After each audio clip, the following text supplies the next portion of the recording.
alien, the V is in Victor. You know that. Someone just in case. Because it'll be a clear feed on your.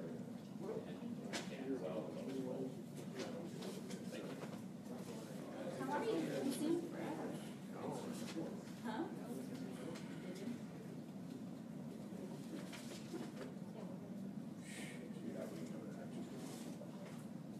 Yes.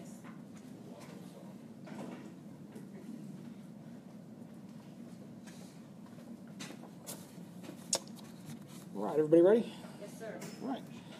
Good afternoon. I'm Ron Lenvey. I'm the Director of Investigations and Homeland Security. I'm here to provide you with some additional details and context into the officer-involved shooting that we've been working since the early morning hours. Last night at 7:49 p.m., police officers were called to the 300 block of East 19th Street in reference to a domestic dispute and domestic battery that had just occurred. The 53-year-old female victim of that incident reported that her male domestic partner had been violent toward her. His actions included flipping her out of a chair to the ground, dragging her through the yard, and throwing her belongings out of the house and onto the front lawn. She retreated to a neighbor's house to use the phone to call the police. Officers responded and found the male suspect had fled the scene prior to their arrival. Their investigation confirmed that a domestic battery had occurred, and they observed dirt and scratches on her indicative of a physical struggle. Officers also determined that the suspect had violated an active domestic violence injunction for protection during the incident.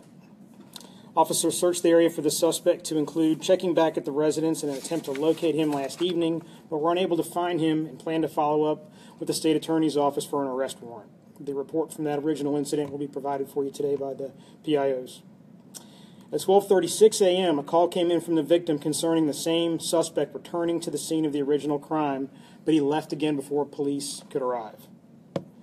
The original investigating officer and a backup officer arrived at another call from the victim at 12:57 a.m. and found the suspect seated in a car that was parked in the driveway with the door partially open. Officers communicated to the suspect that he was being arrested for the incident that had happened that evening and gave him verbal commands to help facilitate his surrender for arrest. The suspect did not follow the verbal commands, became combative, and physically resisted officers as they struggled with him to take him into custody. Both officers deployed tasers in an attempt to gain compliance as the struggle escalated. The tasers were not effective, and the struggle continued. The suspect gained control of an officer's taser during this continuing struggle, and one of the officers fired shots from his issued firearm at the suspect. The suspect was struck by the gunfire, and rescue was called to treat him. Their efforts to save him were unsuccessful, and the suspect died at the scene. The suspect who was shot this morning after being involved in the above-noted incidents is 57-year-old Selwyn Aubrey Hall. As far as his background goes, he is a convicted felon who's done time in state prison. He has a lengthy criminal history that will be released to you in detail by the PIOs when we're done. The officer who shot Hall is a 4-year veteran, Officer Ryan L. McGee. This is his first officer-involved shooting. He's assigned as a patrol officer in the downtown area where the incident occurred. He's been placed on administrative leave per our normal investigative protocols. 8 shell casings were recovered at the scene, indicating that he fired his issued handgun 8 times. We will not know how many times Hall was hit by gunfire or exactly where he was hit until the autopsy is completed by the medical examiner's office. I referenced earlier that Hall was in violation of an injunction for protection against domestic violence on the victim in this case. That was a permanent injunction that was ordered by the Circuit Court on April the 16th of 2015, following the arrest of Mr. Hall for aggravated domestic battery on the same victim. It was reported that he punched the victim in the face, dragged her through the apartment, and held her face in the toilet with his hands around her neck at that time.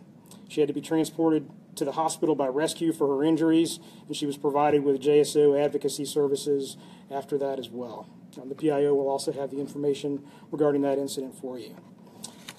This is a sad and unfortunate example of the serious societal issue that domestic violence presents and the havoc it can create in people's lives when it spins out of control. This is still an active and ongoing investigation. We're still only about 14 hours into this, so I'm limited in the details that I can share, but I am happy to answer any questions that I can for you at this time. Director, the victim in this case has stated emphatically this morning that her husband did not reach for the taser, number one. So that seems to contradict what you're being said, that he grab the taser. Any response to that? Sure. It's important to realize that during any incident, every individual that's there is looking at what they're seeing from a different perspective. That goes for officers, that goes for civilians, and all that testimony has to be taken into account as a whole before you draw any conclusions. Bridget with Action News, is it clear how many times he was shot? You said that there was 8 times of that weapon. I can tell you that his weapon was fired 8 times, but until the autopsy is complete, I can't tell you how many times he was hit. And then we were told that he was handcuffed afterwards. Is that standard operating procedure? That would be standard procedure for a suspect who was fighting with the police, absolutely.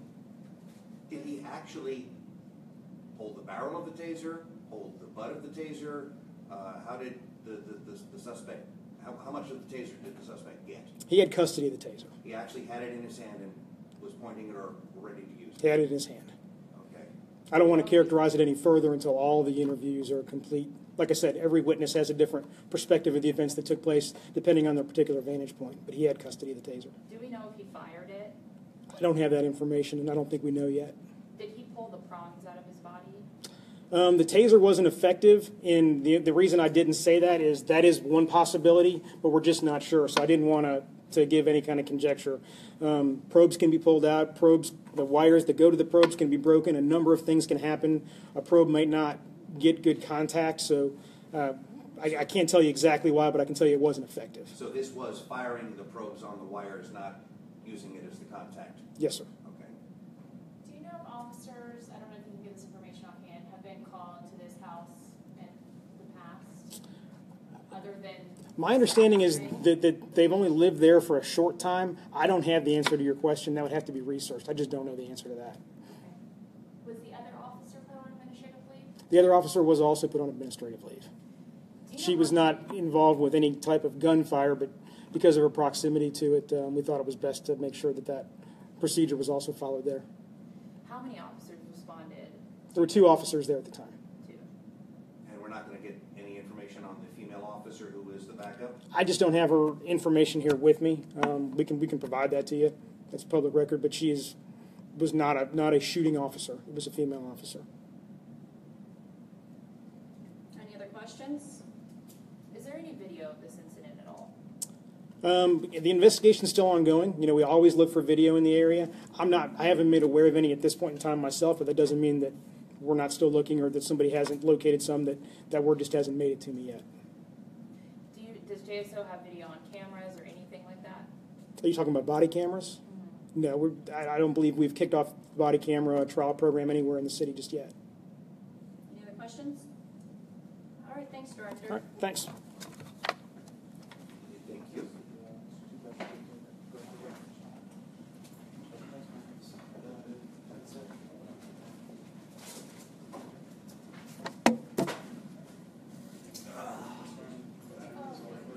It doesn't matter. Yeah, and then, so when you press that button, it'll ask you to slide, and just slide it. I always got to remember to turn off this. Just kidding. Starting now, getting start.